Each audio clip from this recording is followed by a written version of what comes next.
and Rob McGregor welcome you to a place where all kinds of phenomena flourish.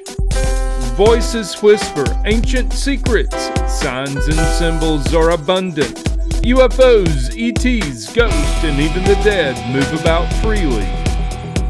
Here we meet authors, researchers, and investigators of the mysterious, the strange, and of the inexplicable anomalies that surround us. Step out of the everyday world and take a journey into the mystical underground.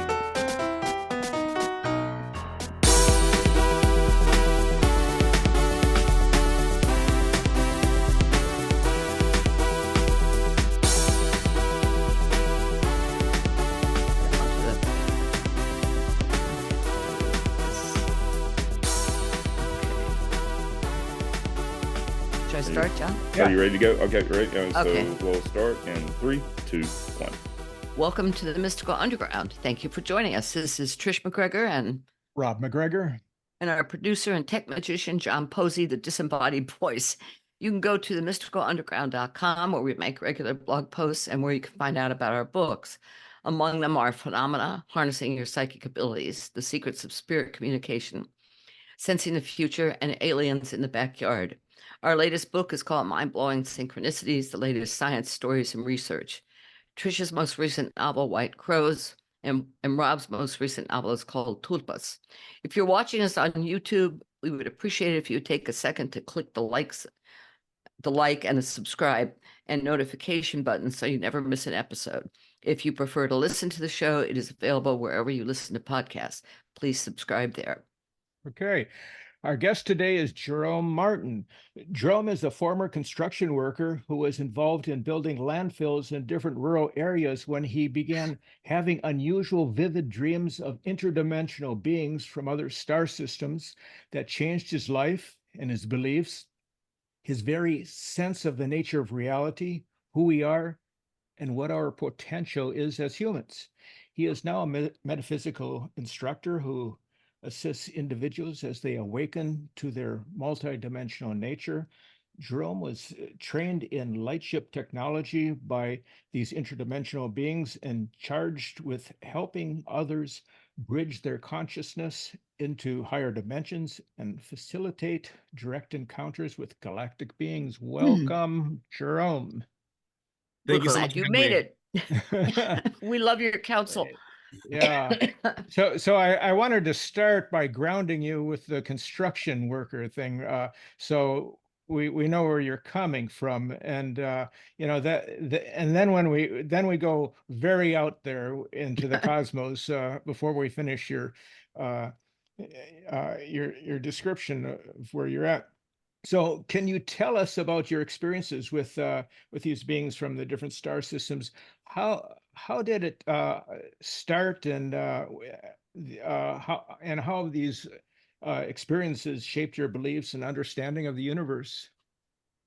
Awesome question. So for me, this sort of started, I was sort of a seeker on a spiritual journey, but I didn't really know what that was like. And so, before all of this sort of took root and started unfolding, I was a construction worker, but I was interested in martial arts. My background, I'm a black belt in Hapkido, and I teach martial arts, and so I was very interested in energy work, and I sort of that we use the energy manipulation with the martial arts, the chi energy, and that led into a Reiki practice is where I started, and from Reiki, then things started evolving.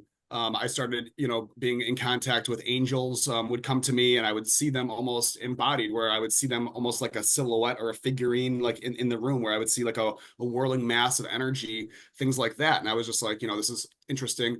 But then I sort of put it down for a while because I was in the trades. I was a laborer and then an operator, and then a superintendent, and I was building landfills, and they don't put landfills in cities. They're always out in the middle of nowhere. So I was isolated for a number of years. And when I was out there, all the guys that I would work with, they would travel with the company as well. And we all lived in hotel rooms together. But after work, all the guys would go to the bar and drink. And for me, that wasn't my thing. So I would go back to my hotel room, and this is my life for a number of years.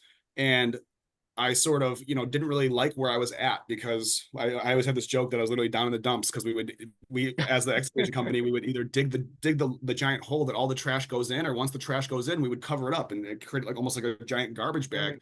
Yeah. And so this was my life for a long time. And how this started happening was, I was in the landfill one day, and I was superintendent, so I wasn't in a machine anymore. I was just in the truck, and I would just drive around and make sure my guys are, taking care of the project. And at lunchtime one day, I was like laying down after I ate for a nap. I was in my truck laying down, and I closed my eyes. And this is where I thought I started having strange dreams, because I closed my eyes and I opened my eyes again. And I thought I was having a dream that I'm in my truck, but there was these 5 beings there. And when I say beings, I didn't know that these were extraterrestrials at first. I didn't understand what was going on here, because they didn't look like ETs. They looked like blue silhouettes of light. They were like light beings, and I just like, that's not scary. It's a blue silhouette, not something that like really throws you off. And so, but I was still sort of taken back, and I was sitting in my truck, and one was standing like phasing through the engine block, and then one was in the passenger seat, one was like outside the driver window, and 2 were in the back, and they were just sort of like standing through, phasing through the matter. And I was like, what the heck is this? And then they all put their hands on me, and when they touched me, I heard wub wub wub wub wub, and then next thing you know, I'm shooting up this like tube of light, and as I'm shooting up, I see this like what I thought was this big floating city in the sky, and I'm like, this is crazy. And then when I make it up there, these blue silhouettes of light were up there with me, and they were telling me that that the time has come, and that I was chosen for this project. And I don't understand, because when I say chosen, like really like I chose this, like I set up this in contracts before I even came here, and I didn't understand at the time what was going on.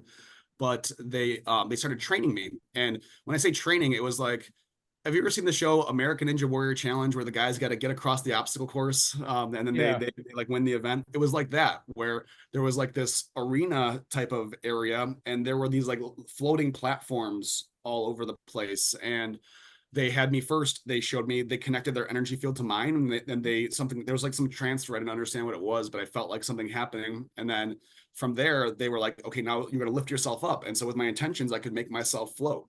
And they're like, okay, now you're going to float yourself across the platforms. And so they had me do that first.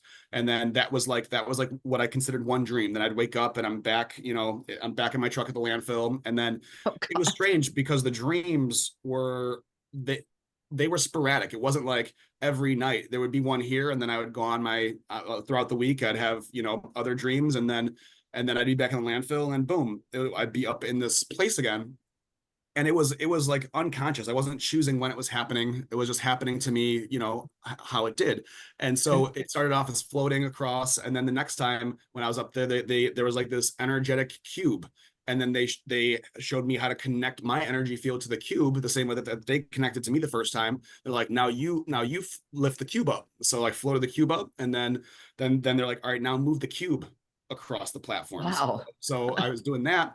Like, okay. And then eventually it was like, then now move yourself and the cube across the platforms. I'm like, this is just, strange, whatever. And that went on for some time. And then after a while, I started, when I would go up there, the beings were getting more like clearer and clearer, like into a focus. So they were phasing from like light beings into what would seem like as we're looking at each other, where they're actual beings that have features. And then now that these are obviously extraterrestrials, and this floating city is a lightship, and they were teaching me that the lightship is a projection and extension of their consciousness and of mine as well. And it didn't make sense at first, but they were showing me that it was alive, and that the same way that they were teaching me how to communicate with them telepathically, that you can communicate with the ship telepathically too, because it's alive. It's a living light field. And so this was happening for some time, and I didn't really understand it. And that was my first introduction, and it continued to build and snowball. And we can talk after that, but I want to. Well, Jerome, I have a question. Did you talk to anybody about this? I mean, did you have anybody to say, hey, this weird stuff is happening to me? So I at first didn't tell anybody about it, because I was a little nervous that people would think that I was losing my effing mind. But so I didn't really tell anybody, because at that time it was my own direct experience, where there was no proof. There's no way I could share it with anybody else. And it was just, what I would consider in my mind at first. Yeah. Now, how do you know Ken? So I know Ken because as I developed over the next several years with this, we were brought together through a mutual contact. We were working together with this woman, and we were brought together. And then Ken and I, so that's a much fast forward later when I met Ken, because by then I was already developed with these light ships, and I could so I'll reverse a little bit to how I got to Ken. So from there, these beings, they started teaching me about this material. And this material is known as ormus. And people have heard of this before, but it's ormus is orbitally rearranged monatomic elements. And these are, it's been known as manna. It's been known as a bunch of things. The Egyptians had it. They've had this on the planet for thousands of years. And this material, it's a superconductor at room temperature that you can ingest. And what that means is that when you ingest it, it makes your brain and central nervous system more conductive of the biophotons that animate our body. And so why that's important is these beings showed me, like, here, they showed me this material. It was like this white globular floating material, and I didn't understand it. And they were like, this has been around forever, but humans aren't using it right. They have it, but this material, it's like organic nanotechnology. It's like a computer that hasn't been programmed. Humans have it, but it's like they never took it out of the box. They never did anything with it. And these beings were showing me that that this material, like organic nanotechnology, has the capacity to be programmed, and that they had downloaded the operating system for this material into me, and that I was to create this material and then use light language to program it to upload the operating system into the material. And so I did, and I made this stuff, and it had this effect. When you take it, you instantly feel like plugged in, and you can think of it like a signal bouncer, or something that takes your signal and amplifies it, because believe it or not, we are organic supercomputers. By human nature, and even how our body works and how we process information, we're a supercomputer. So they were showing me that this material takes and amplifies your signal, your cell signal, because your DNA is a transmitter and receiver of consciousness. Everything that comes through you, whether it's telepathic communication or your ability to engage with your Merkaba into the higher realms using your clair senses, all of that are part of this like almost biomechanical computer system. Yeah, Jerome. So when you were having these experiences, going into them, you were under normal state of consciousness, weren't you? I mean, you weren't taking DMT or anything, were you? No. And so first it started off as what I thought was a dream state. So it started happening in dreams unconsciously. And then after a while of the dream state, because they were training me and developing me through that state, then during normal meditation, I would just be meditating, and then boom, now I'm up in a ship, and these beings would be engaging me. So it started off as unconscious, then it went into conscious, where I would be able to go up there on my own, and then from there, the development, they kept continue to helping me show how to grow and access my light body. And this ormus was a part of that, because the more of it that I ingested, the stronger my cell signal got. And it's almost like your connection speed. Think of your cell phone. If you don't have service, you're not sending and receiving messages. You're not downloading anything from the internet. You're not able to FaceTime. You're not able to use all of the functions of this device. So they were showing me that that this material was doing two things. It was not only creating that cell signal, but it was building my pranic pressure. And they were showing me that the pranic pressure is like the battery that operates your higher dimensional faculties. Humans by nature are super, super psychic, but we don't have access to these higher tools because we don't have enough juice to operate them. So they were showing me that not only did I have to be able to have the bandwidth to do it, but to have the battery power in my body to be able to operate this. So that's sort of how this happened. And then it went into, after a while, they're like, so I made the ormus, and it's crazy, because I told I was going to put it on the internet, and I had a friend who's like an Amazon seller. This guy's making like $250K a month selling tin cups or whatever is trending on Amazon. And I was like, I got this thing that I want to put on the internet. And he crunched the numbers, and he's like, there's been a guy selling this stuff, and there's people selling this. It's been on there for 8 years. And the guy does like, I don't know, 3 or 4K a month in sales. He's like, that's not enough. That's not enough for a business. He's like, for what it takes to do that, like, you can't sell things people aren't buying. Like, this isn't something we can do. Do it. And I told the ETs, I'm like, or the Arcturians, I'm like, yeah, we said I can't do it. They're like, listen, stop listening to your friends. Just make the thing that we showed you, because they gave me the logo, they gave me everything at the time, and they're like, just make it and put it on. Just do what we say. If you build it, they'll come, type of thing. So I make it, I produce it, I put it on Amazon, and over the course of the next several years, it exploded on its own organically, and it turned into a 7-figure brand on Amazon, doing Wow. doing almost upwards of in sales off this thing. And it's funny because I told my mom that I'm quitting my 100K salary construction job that I worked 10 years through 2 unions to achieve. I'm quitting that to make potions that aliens showed me and sell them on the internet. And she told me that I'm throwing my life away if I keep telling people I'm talking to aliens, that I'm going to end up in a mental institution. And so fast forward 5 years later, it's a 7-figure Amazon brand. And then now I'm being filmed on the Discovery Channel, and I'm speaking at all these conferences and all this different stuff. And on the Discovery Channel, FBI, ex-FBI Homeland Security had me hooked up to biofeedback equipment because they wanted to measure my brain waves. It was like EEG, measuring my brain waves while I'm in these light ships connecting to these ETs. And the guy was like, he's like, I think you're BSing. He's like, and I'm going to prove it. He's like, I'm going to take a baseline. So I'm going to hook you up and I'm going to ask you questions where I see what your brain does while you think of the answers, right? So I'm going to see what your brain does when you're thinking. He's like, okay, so we get that. He's like, all right, so now go up in your spaceship and talk to your alien friends, and we're gonna ask you some questions. And so when I go up there, there's multiple rooms. The ship is massive, but in one of them there is this looking glass technology. So it's like a holographic screen, and the beings are there, and then I ask them questions, and then whatever I just like ask the question, or someone could be asking me. It's like my consciousness hears it, and then on the screen they show you the answers. So they were asking questions like, in Vegas, these black triangular crafts that we're seeing, like, are these the Arcturians? And on the screen right away, they showed up. It was like a naval carrier ship with fighter pilots shooting off of it. So I'm like, no, that's not Arcturians. That's military. They're showing me. And they were asking all these series of questions, and just whatever they show me is what I'm relaying because that's what's there. And the whole time that I was doing this, the guy with the computer that's like looking at the brain waves, he just keeps like looking at me like this. And when we're done, he's like, this is amazing. Like the whole time, he's like, when I was first asking you questions, your brain waves were in alpha and beta, which is how we are when we're in like a concentrated or an engaged conversation. He's like, and then when you were, in the spaceship or whatever, your brain waves, when they shifted down into a theta state the whole entire time. And he's like, and this is what is the same as when you are in a dream state. And so he's like, so something's happening here. He's like, and I can't explain it. And so that's, so that was sort of the first like tracking or like documentation of like something's happening here. And so what's interesting is that, even with that, I told him, he's like, how do I know you're not making this up? I'm like, I'll take you up in the ship. He's like, what?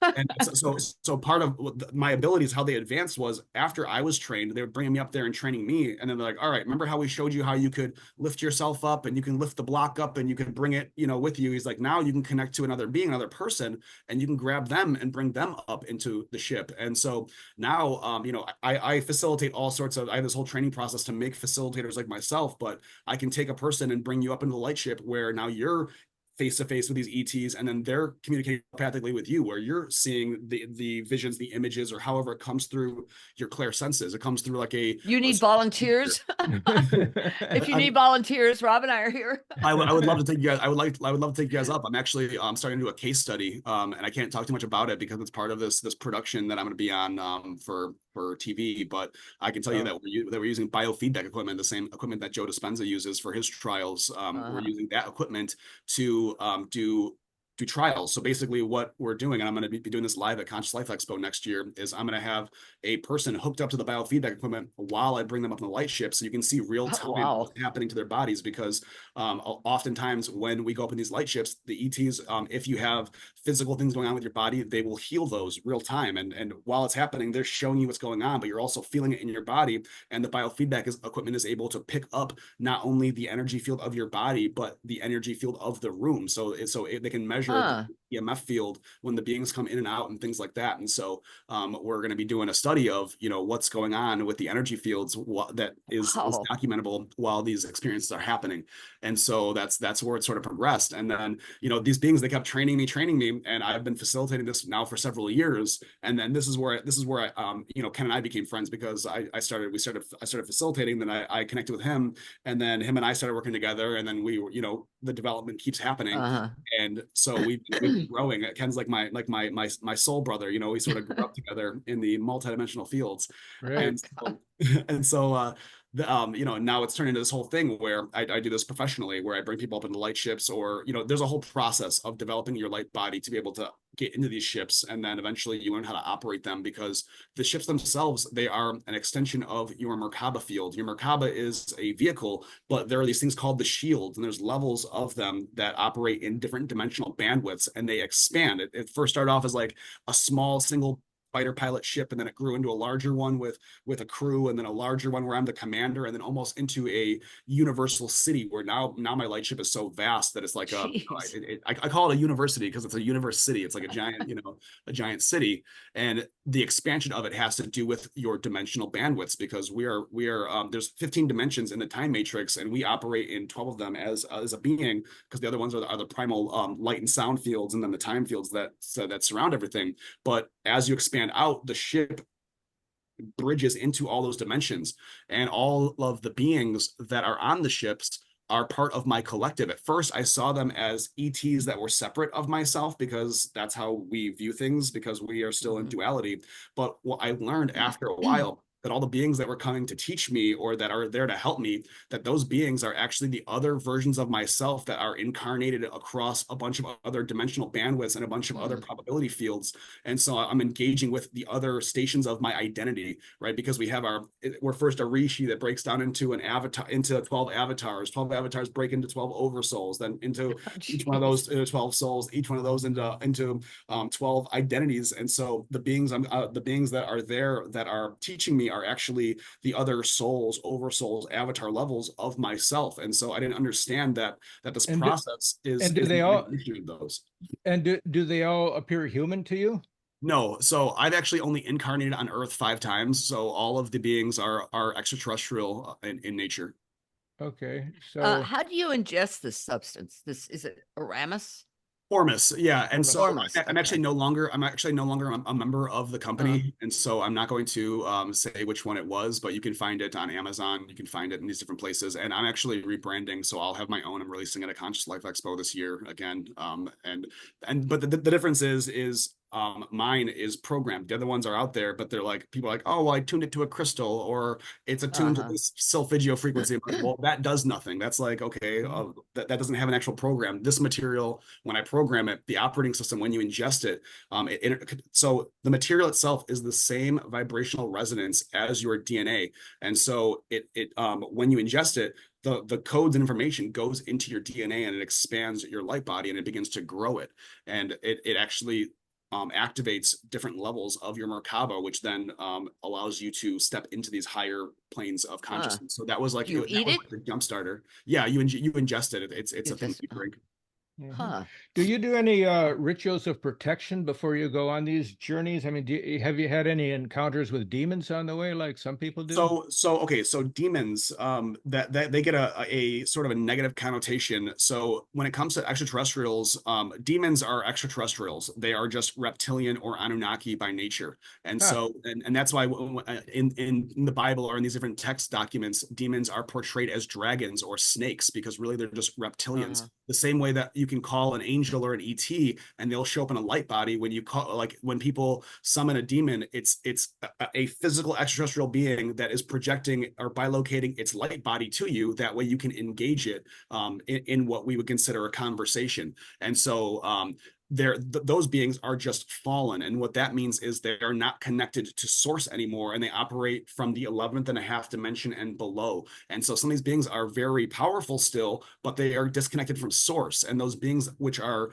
considered demons, what happens is they cut themselves off from source, so they are no longer eternal. They are immortal. And when you're immortal, what they're doing is they're siphoning energy from humans. They use us as cattle. And so they they work with us through contracts. When you engage in these beings and people want something, or they're making these contracts, they don't realize they're exchanging their life force in exchange for these favors or these benefits, and they're opening themselves up to these vampiric beings that are siphoning their energy into the phantom matrix to be able to sustain themselves immortally, because they no longer have that connection to God source. And so yes, these things happen. But what I will tell you is that as you develop your light body, when you first turn on and come online, that's when these demonic attacks start happening at first, because what happens is like you're like a light bulb that first illuminates in the astral realm. And what happens in the dark when you light a light? All the bugs start swarming, right? So like,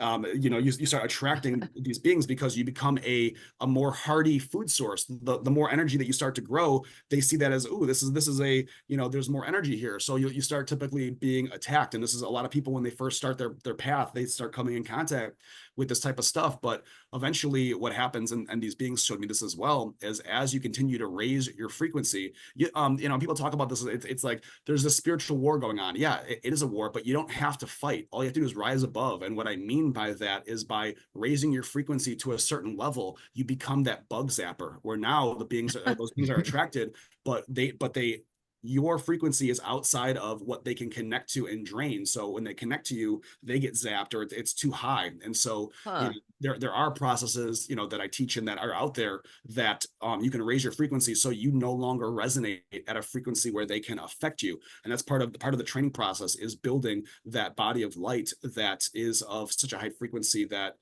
you can't be engaged with by these beings. Oh, Now, Jerome, do you also speak the light language like Patricia Walls and Ken and some of these other? Sure do. Yeah. So I do. And light language itself is an amazing thing. It is a multidimensional tool, but the way that I look at it is it's almost like the voice of your higher self.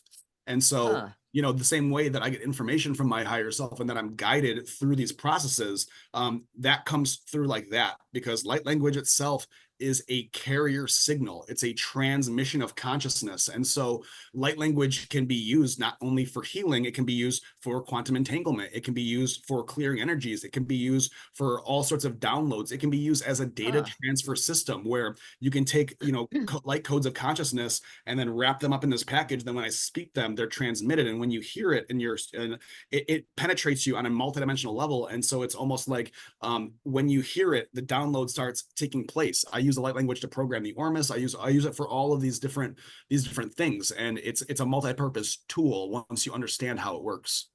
So you were just able to speak it? You didn't have to learn it?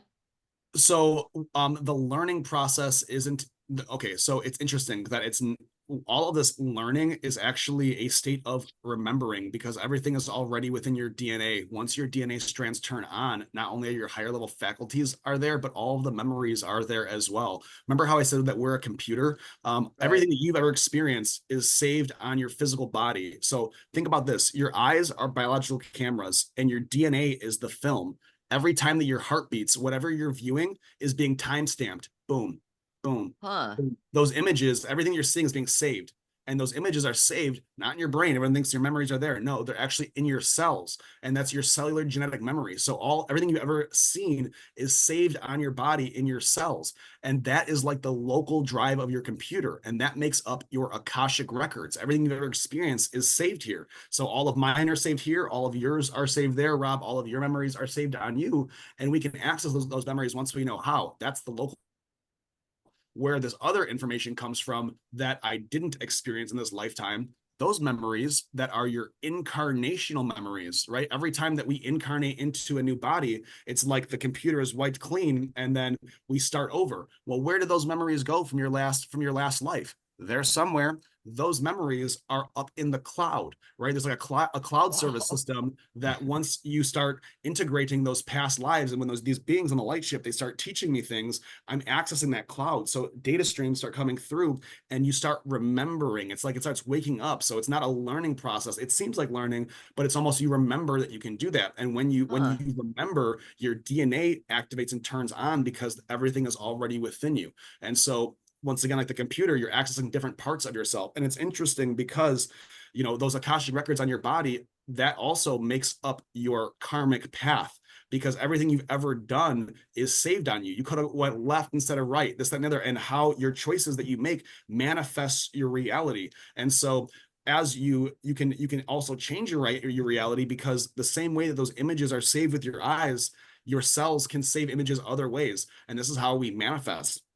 Manifestation is literally you're creating images that aren't there yet, images that you haven't seen. You're creating those images and you're saving them on your cells. Believe it or not, your body and your cells does not know the difference between images that you've already seen or images that you can create. And once you save new images onto the body, your reality manifests because those images are there. Now it projects into your reality field this new reality. And so once you understand how the computer operating system known as our body works and how your DNA functions, you can literally change reality fields, or you can engage the world in a way that most people didn't even know was possible.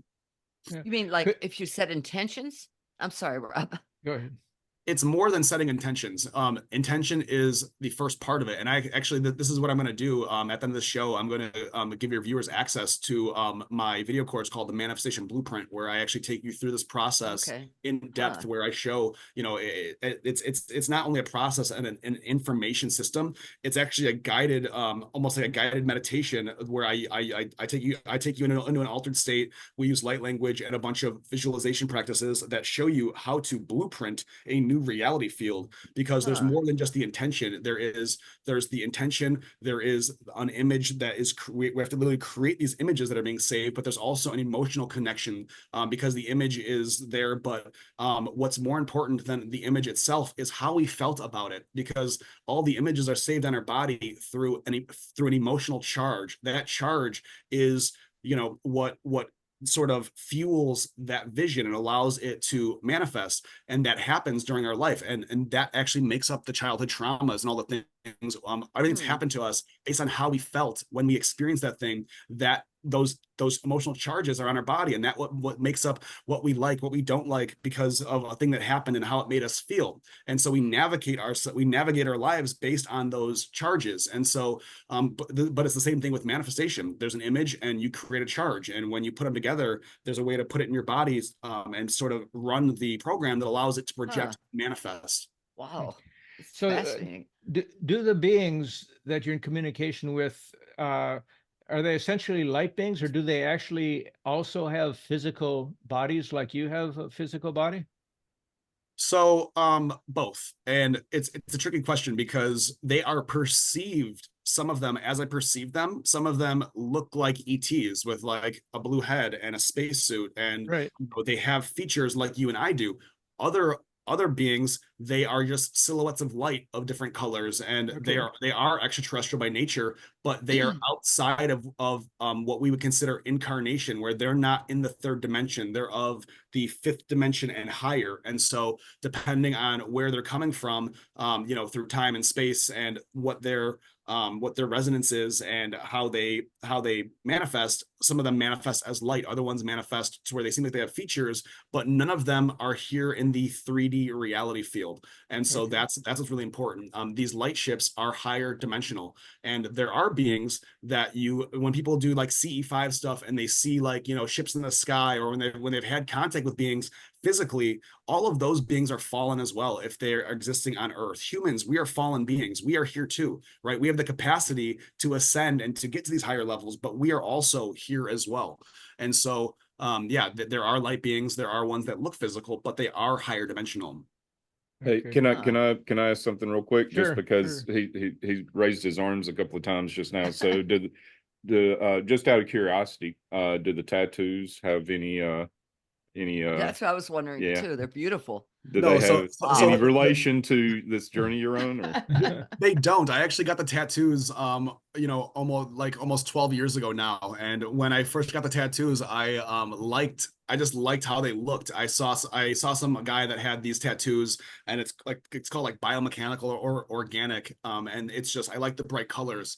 At the time when I started getting the tattoos, I didn't have specific imagery that I wanted on my body forever. At the time, I know some people get like the praying hands of the rosary with picture of their grandma and then clouds in between or whatever. I didn't have any of that I wanted on my body forever. So I was just like, just got a bunch of randomness. People are like, what are your tattoos mean? I'm like, well, that's a bubble. Besides that, they're not really. The colors are great. The ones on the arms, at least. I have my whole back done as well, but that's sacred geometry and the Merkaba and the Da Vinci's Vitruvian Man and stuff like that. But cool. What does your mother think now?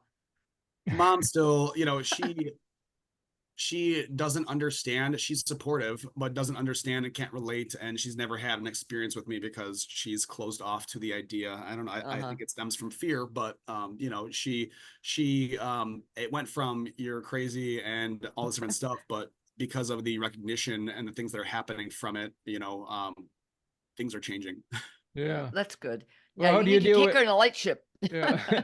How do you deal with skeptics? You must encounter them sometimes who just think that this is all, you're either crazy or this is all, you're just making this up or What I tell whatever. them is, let me show you. Are you open? You don't have to necessarily all you have to do is believe enough to be open to see what happens, because Yeah. I've had people before tell me I don't believe in aliens. I had this guy tell me I don't believe in aliens. I'm like, okay, well, are you open to me showing you what I'm talking about? And so he's like, yeah. And I actually I had to change my whole process after this, because before I bring you up in the light ship and the beings are just there right away, and then they take you through a process. But this person, when I brought him up into the light ship, when we get there, because you literally are like beamed up, so there's a movement that happens where your consciousness goes into this other place. And when we got there, you know, he sees these beings. He's like, like, and it's funny because You he's laying on the freaked out. floor. He was laying on the floor. I was sitting on the couch. He's just like laying on the floor in front of me, because this was an ex-partner. It was her friend's boyfriend, and he was like, you know, I don't believe this, but I was like, let me show you. The girls were somewhere else, and I'm bringing him through this process.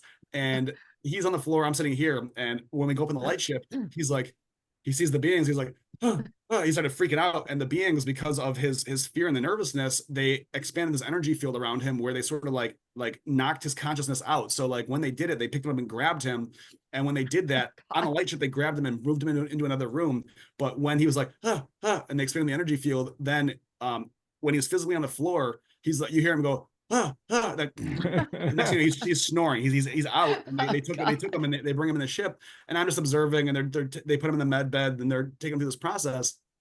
And then the girls come back in, you know, like 30 minutes later, and he's passing on the floor sleeping, and they're like, oh, you guys are going up on the spaceship. I was like, oh yeah, he sort of freaked out. So the ETs, they knocked him out and took him. I was like, what do you mean they knocked him out and took him? And I was like, oh, no, like you don't understand it. Like it's not a like it's okay. Like they're working on him. He's gonna be fine. And then like 10 minutes later, he like wakes up, he like jumps up, he's like, what the heck was that? He's like, I cannot believe what just happened to me. He's like, they were doing this, they were doing that, and she was like, well, what happened? He's like, I don't know, I freaked out, and all of a sudden, you know, they grabbed me, and I couldn't move, and they were just, you know, but they told me it was okay, and you know, he became a believer in it after that. But I have had people, you know, that are telling me, well, this isn't real and this isn't going to happen. And I tell them, well, if you're not going to participate, and you're not going to engage in the way, and you're not going to try, or you're not going to be present for the experience, if you're saying it's not going to happen, well, then yeah, it's not going to happen, because you're not actually participating. And so, you know, people that are skeptical, that don't believe me,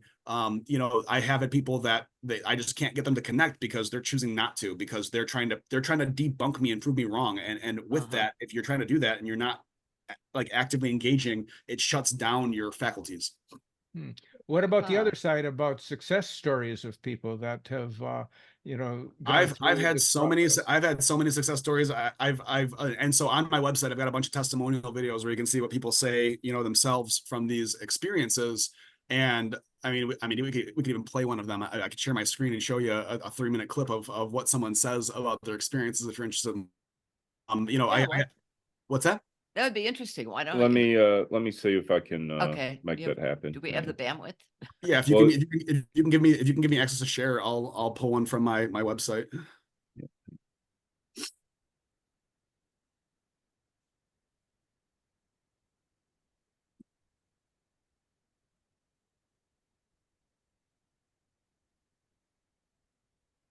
Yeah, if you want to give it a try, I'm scared we might have to stop and rejoin for those. Nope, there you go. Okay. Oh, cool. good.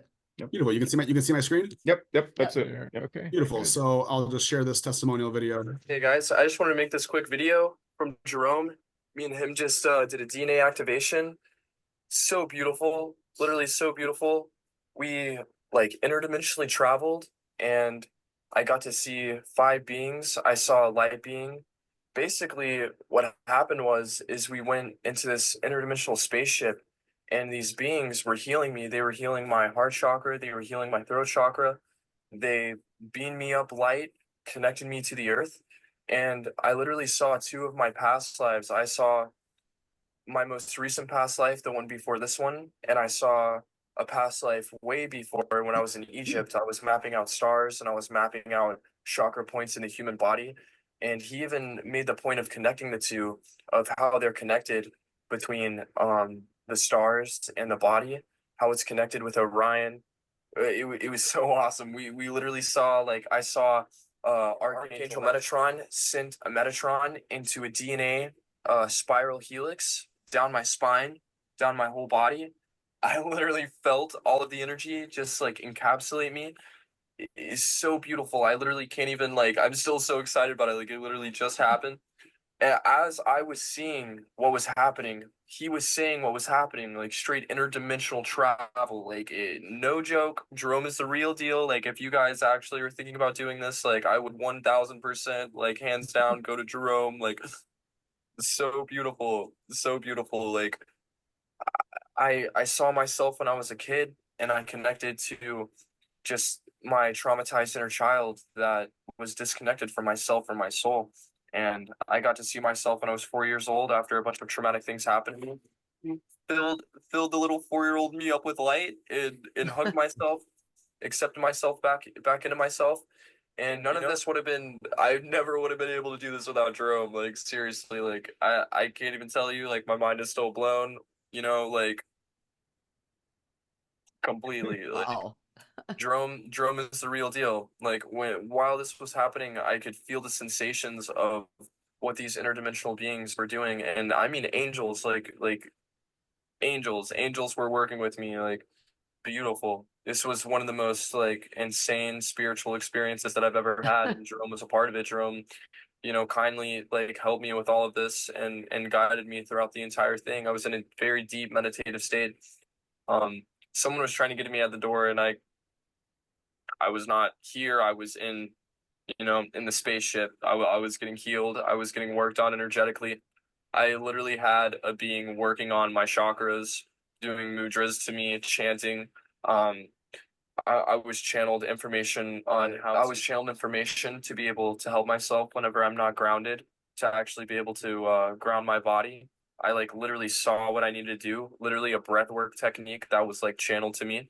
Like, Jerome is the real deal. And if you guys are thinking about doing this, I would 100% go ahead and get yourself this DNA activation, this multidimensional activation. Like, it's gonna help you a lot. Like, seriously, Jerome, you're awesome. Thank you, everyone involved in this.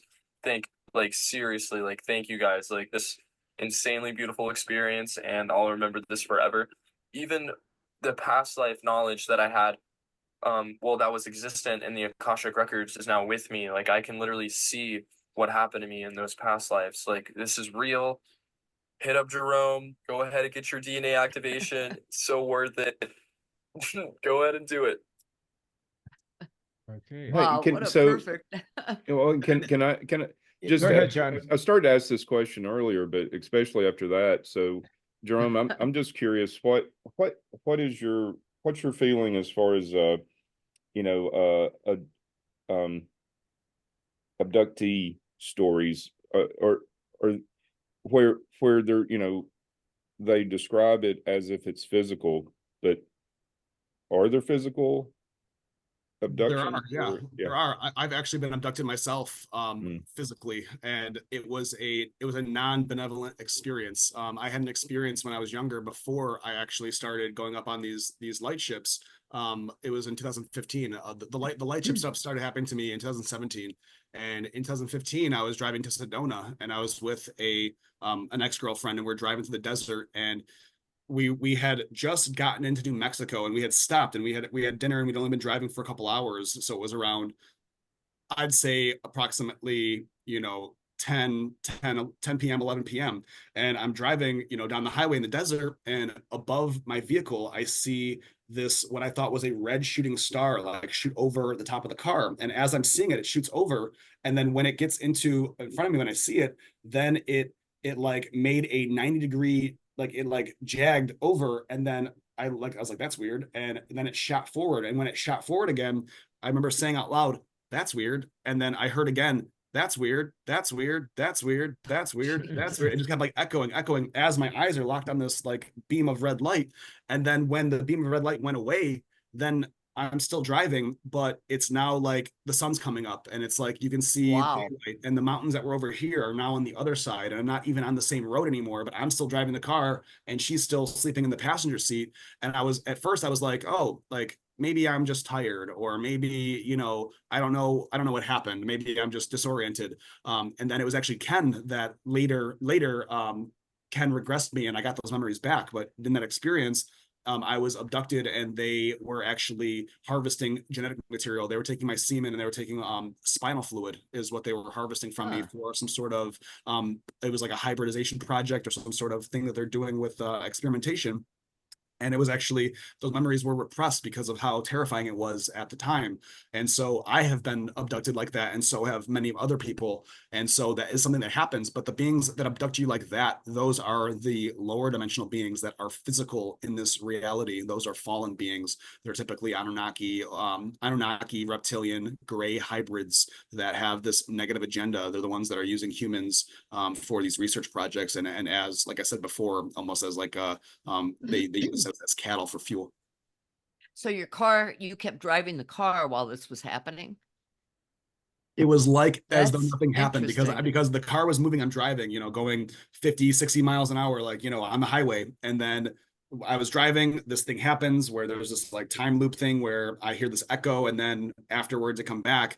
And, you know, I don't remember the time. I just remember the time. I don't remember looking at the time on the dashboard. But like I said, we had just started driving and we had dinner, and it was just getting dark. So, you know, it's early evening, and then after this happens, then like the sun's coming up. So that's like several hours of missing time.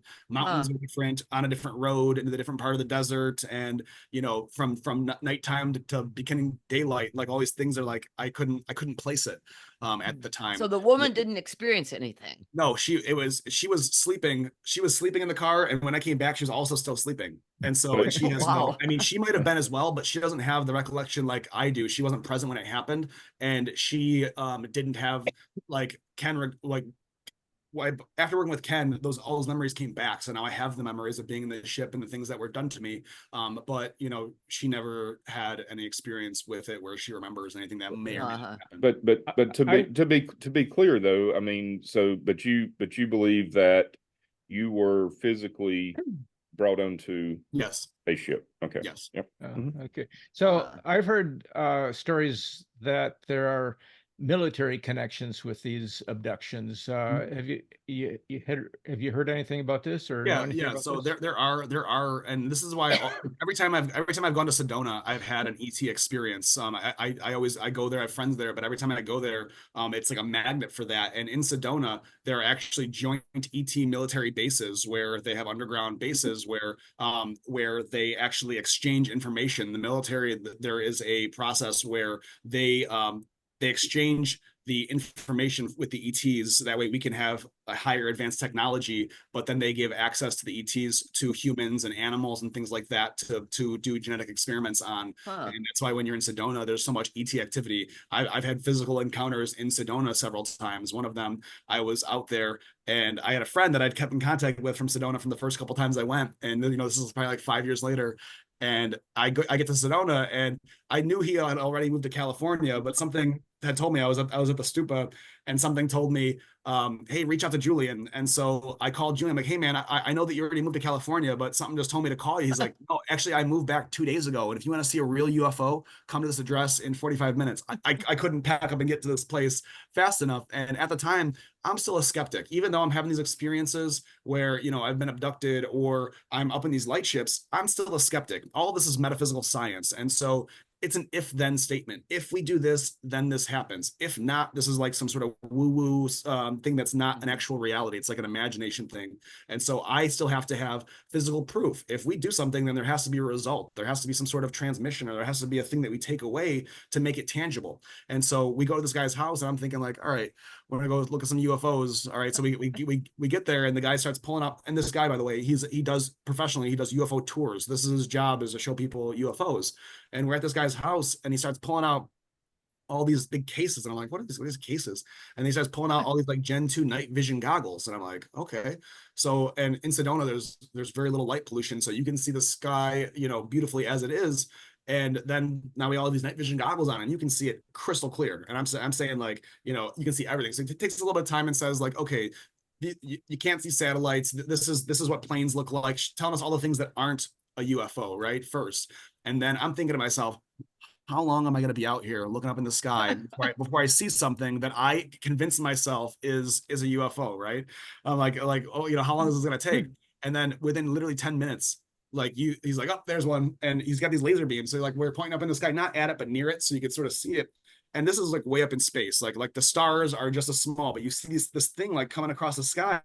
And he's like, all right, so this is a UFO, but let me tell you why I think it's aliens. I'm like, okay, let's hear it, you know? And he goes, just like I'm saying to you, he's like looking up at it, and he goes, can you power up or dim your lights for our friend? And then it gets real bright, and then it gets dark, and then it gets real bright, and then it gets dark. And I'm like, no freaking way is this guy talking to a thing up in the sky and it's responding.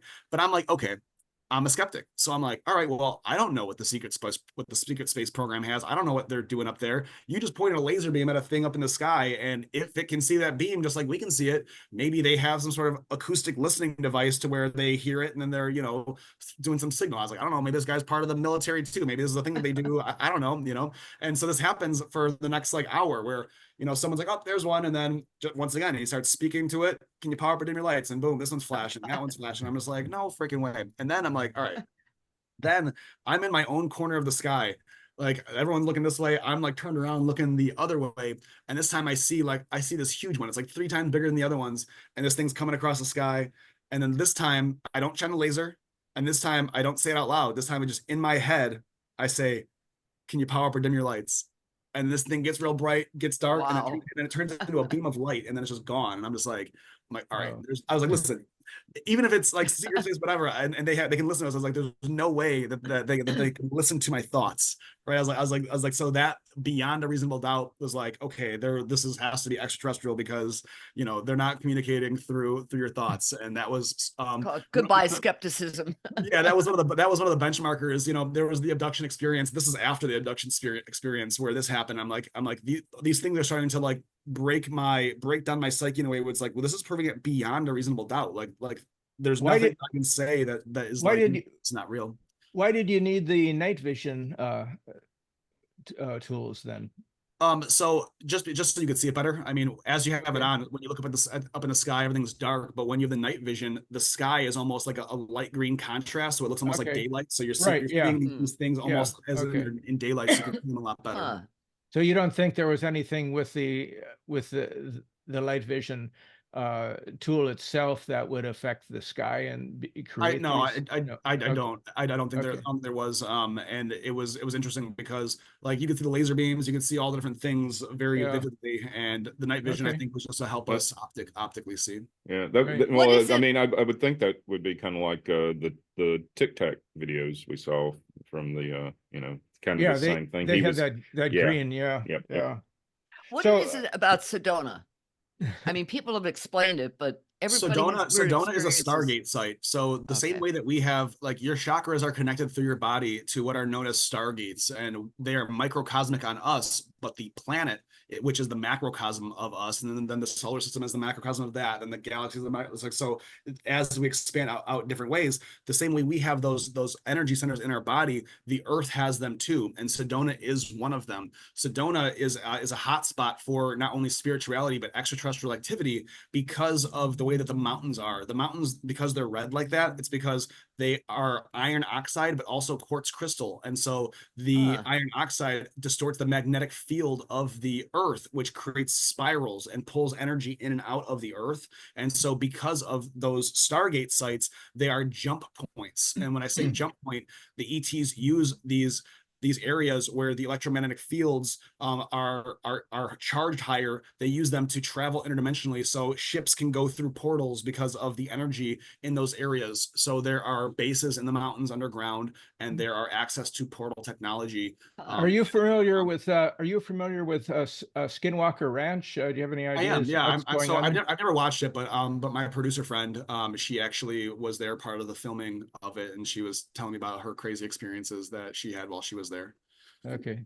Yeah. Well, what other places are like Sedona that you know of? So the other Stargate sites are the pyramids in Egypt, Machu Picchu in Peru. There's a place I forgot forget the name of it, but it's in Russia. Bali is one of them. There are, so you can Google the Stargate sites, but there's 12 major locations, and then there are minor locations as well. And those locations are connected to the major locations through the ley lines, through the grid of the planet. The ley lines, I know that people see them as geometric lines, but they're connected to the crystal grids of the planet. How when like crystals, I know we see them in shops, but the way that they come up out of the ground, you can think of crystals as like the lifeblood of the planet, or like the nervous system of the planet. The same way that we have nerves that transmit bioelectric energy, the crystal grids of the planet emit that, and the planet communicates to itself through those crystal grids. And so those grids are lined up with the ley lines, and they connect all the structures together. So places like Stonehenge and all these other places that you see on Ancient Aliens, things like that, are all connected through those grid points. Yeah, I want to Is there ask any you. place in Florida that we can go to? Yes, Sarasota. Sarasota? Sarasota, that's Sarasota. interesting. That's yeah. Yeah. So I wanted to ask you about the video you showed us, the success story. When you were taking that man through that experience, what were you experiencing? Were you seeing what he was seeing, or something completely different? I see a similar variation. Your senses sort of distill it for you in a way that you can comprehend it. I'm very clairvoyant and clairsentient, so I see things as a vision, and then it also comes through as a knowing, where they show me a bunch of images, and then I just know what it all means. It's like it comes through like a download. But depending on your clairsenses is how you'll perceive it, because your sixth sense is your Merkaba, your electromagnetic field, your ability to engage in the dimensions. Your seventh sense is cellular telepathy, which is the combination of all of your clairsenses. So whether you can see, feel, hear, know, sense, however they're strongest for you is how you'll perceive it. There are people that when I bring them in these spaces, they might not physically see it the way that you or I might, because that's more of a clairvoyant thing, but they will be able to tell you exactly what everything looked like down to the most minute detail, because they could just feel what it was, or they just knew what the beings were communicating. So it's different for everybody, but a lot of people that are telepathic, they see it like a vision, and I see it more of a vision in a space as well. And so, but what I have noticed is sometimes it's similar but different. The way that I'm seeing one of the beings, the way that they're describing it, if I were to describe it, I would have described it a little bit different, but that's my perception of it, or how it's appearing to me.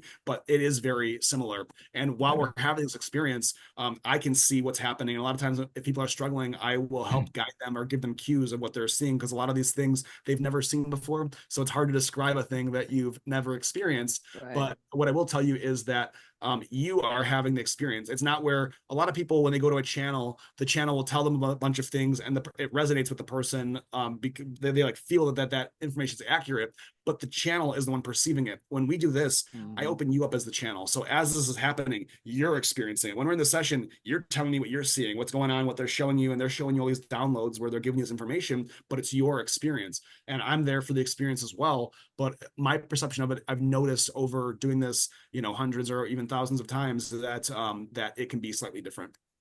So Jerome, do you have a book? You need I a book. don't have a book yet, but I'm going to. What I'm currently working on is a video course, because my schedule is booked out past December, so I can't really take on new clients. So now what I'm working on doing is creating video courses. That way I can engage people digitally, because right now when I train people, my bottleneck I've found is my time. And because my time is so limited, I need to create something that is a digital resource. So I'm doing it digitally, so that way I can put out this information and train people, because there's a transmission that happens through sound. And when I bring people through these experiences, I can create those same experiences with you over a recording that I can live. It's a little bit less personal, because it's not tailored to your exact experience, but I can achieve, you know, like 90% of it like that. But I am going to be releasing I have 3 books that I'm working on that are like a third to halfway done, and it's been hard because the information comes through. Like some days I get downloads about this, so I'll have a little bit here, Yeah. and then other, like the way it comes through, it's not like it's not an ordered process. It's like Yeah. a tornado linear. that's coming down and Right. grounding, and I'm trying to like just catch every little piece and try to organize it to where it fits. Yeah. So it's Wow. like you need an editor. I need a team or a handler basically, so I can just do what I'm doing and have other people like, you know, helping me produce and release the things. Yeah. So what Wow. are some of the mysteries of the universe that you're currently exploring, and what insights have you gained from your research? So some of the things that I'm working on right now is I'm working with this biofeedback equipment to basically catalog these experiences, because there's a bunch of other phenomena that are happening, and I do this at conferences as well, because I'll tell these stories and people are like, well, this just sounds absolutely insane. Can you show us anything? One of the things that I like to show people is telekinesis. I have the ability to move objects from across the room with my energy field, and how I learned this, or how I remembered I could do this, was when my DNA was activating, your third strand, which is connected to Atlantis and Lemuria. When that activated, I received all these memories where I like in Atlantis, and I wasn't like a hot ripped guy like Aquaman. I was like this blue fish man, like in the movie Hellboy. If you ever seen the movie Hellboy, there's like that blue like salamander looking guy. It was like that. And in this vision, I was like swimming underwater, right? And just like in the movie Aquaman, how they swim faster, I was doing that where I could just like propel myself super fast. And how I was doing that was they used telekinesis to bend the water around themselves to propel themselves. And I was doing that, and in the experience, I was working at this giant underwater crystal like palace, but it was a Stargate Q site. And in the vision of the memories, something happened, someone tampered with it, it exploded and released all this energy, and that was part of the whole. I was basically obliterated in that lifetime like that. But what I remembered was, oh yeah, telekinesis. So I came out of that vision, and then all of a sudden I had this Merkaba star that was just like hanging from the ceiling in the room. And then like I look over at it and I connect my energy field to it, and then now I can, you know, make it spin left, stop, make it spin right. I have one in a lanyard where I can get it to lift and raise. But the ability to use telekinesis, that's something that I show people, because someone's like, well, I don't believe that. Can you show me something? Like, okay, well, here, let me move this object from across the room. And you might not believe in any of this stuff, but if seeing is believing, if you see an object that is not moving, and then now I'm commanding it to move, and it's spinning and it's moving from across the room, that might change your belief system. Another thing I can do is I take silverware and I can tell it to raise and oscillate the molecules in the metal to speed them up, where, you know, I'm talking to this fork and this thing happens, and then the tines will just bend, or you can literally just like, it's a hard steel piece of metal, and then all of a sudden, boom, you can just bend like the pieces of the tines, or bend it like that very easily, because you can shift the molecules and raise the oscillation of them and things like that. And so, you know, a lot of this stuff can be shown, but what I'm doing with the mysteries of the universe is trying to document them in a way that is blending science and spirituality, because they are one and the same. All of this is metaphysical science, and metaphysical science is one thing. It's a study of the nature of reality. And I have a bachelor's in metaphysical science. I'm actually working on my master's currently. But with that, you know, it's not only an if-then statement, but, you know, all of this, it is a science, and science can be proved, and using technology and biofeedback equipment to back it up, it's validating these things. Like the same thing with the brainwaves. Like, you might not believe it, but here's scientific evidence that something is happening during this experience. Here is, you know, acrylion photography that's showing your light body at a certain energy level, and that expands or contracts, or the chakras were here and now they're here, and your energy field is different. That's just showing real tangible results. So that's sort of something that I'm working with. Okay, Jerome, we're coming to the end of our hour here, but I want to ask you. I could talk to this guy for another 3 hours. Yeah, Rob. I know. I want to ask him one more question. Do you foresee a time coming up when mass consciousness will be attuned to these ideas, and not just like people right now think it's kind of like a freak show of a few people, or yeah, show. It's actually, yeah, it's actually the process of happening right now. So disclosure isn't going to happen the way that you think it's happening. It's not going to be where spaceships come down and land and there's mass hysteria and chaos. It's already happening. Disclosure is happening the way that I'm describing, where these beings are connecting to people telepathically, and the ones that are ready are being disclosed. People like myself and Ken and these other people that are having these experiences, we are that wave of disclosure that's happening first, and then now it's happening through the humans, where when people connect with me, now they're experiencing disclosure, where they're evolving. And not only is it being disclosed, but it's an evolutionary process of our species. We're changing from Homo sapien into something else that is more, that you're like, we are much more than just this body. We are much more than what people know and experience. And as this happens, it's an evolution. There are parts of ourselves that are turning on, and that process of evolution is literally morphing and shifting our genetic structure. Not only do we have 12 DNA strands, but they are turning from carbon into silica, into crystalline structures. And so as we're evolving, we are becoming these higher dimensional and these interplanetary, interspecies beings. And that's something that I couldn't wrap my mind around at first. When these Arcturians are bringing me this light ship, I'm like, why me? I'm just a construction worker. Like, I'm a human. I don't understand this. And they told me something a long time ago. They said, we are who you will become. And I didn't understand that at first, but it turns out that these beings, if you look at the way time is stacked, these higher dimensional beings are actually from the future, because the dimensions are stacked in what are every 3 dimensions makes up a harmonic universe, which is based off of a Uego, like the Kali Yuga, the time cycles. And so how they stack on themselves, these beings that are from the 7th and 8th dimension, those are from 3 harmonic universes forward, which are 3 Uegos or 3 time cycles forward. So consciousness actually comes back in time to connect with us. So it's sort of like one of those in the movie Terminator, where they're coming back from the future to, hey, humanity, time to wake up. That's what these beings are doing. And they were showing me that if we don't wake up now, that we're going to miss the boat, and we're not going to be able to ascend in this. Well, if you need volunteers, we're here. I'd love to experience this. I would love to take you guys up. I hope you're correct, on the way things going, because it seems like the everyday consciousness is kind of diminishing or regressing rather than moving forward. So, okay, thank you very much. Yeah, tell people Really where they can appreciate- find you, your website, the whole 9 yards. I would love to. So my website is projectstarborn.com. And on my website, so for everybody that is viewing this, I'm going to be giving away my my video course called the Manifestation Blueprint. And so when you go on my website, you can find the online courses and the Manifestation Blueprint. Then when you go to the checkout, to where you go to purchase it, there's an option to put in a coupon code, and so they can put in the coupon code Mystic in all capital letters, and that will give them 100% discount and free access to the video course. That they can check out my work a little bit and see if if they like that. There's more ways they can engage me, but I like to give that away because people can start changing and shifting their reality fields, because a lot of part of this ascension process is breaking out of old paradigms and shifting in these new, and being able to break free from the matrix and break free from the 9 to 5 and all these different things as part of that process. And so I like to help people with that. What was the word? Mystic? Yeah, the word is mystic for Mystic Underground. So the word mystic or mystical underground, but it's just mystic. And so in all capital letters, and I will I'll send it to you guys, that way you can right. Thank you. I was about to ask for you to do that. We're all going to be here going, okay, let's do this. That way you can advertise it with the show. And then also people can follow me on Instagram. My Instagram is at project_starborn.